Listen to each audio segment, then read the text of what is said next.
Ang pagtuturo ni Jesus ng Ama namin. Sabi ni Jesus, sa pananalangin niyo'y huwag kayong gagamit ng maraming salitang walang kabuluhan, gaya ng ginagawa ng mga hindi. Ang akala nila'y ipapakinggan sila ng Diyos dahil sa haba ng kanilang sinasabi. Huwag niyo silang tularan.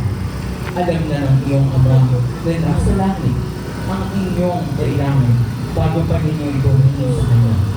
Ganito kayo manalangin.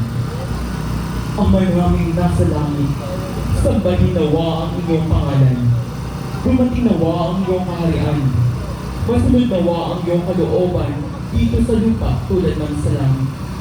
Bigyan mo kami ng aming pagkain sa araw-araw at patawarin mo kami sa aming mga kasalanan tulad ng pagkatawad namin sa mga nagkakasala sa amin.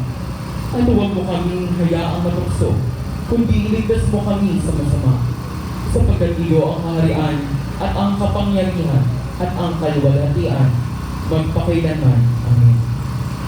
Ang imahe ng pagtuturo ni Jesus ng Ama namin ay nasa pangalaga ni Kapatid Joros Villanueva at pamilya ng Nayon ng Matongao.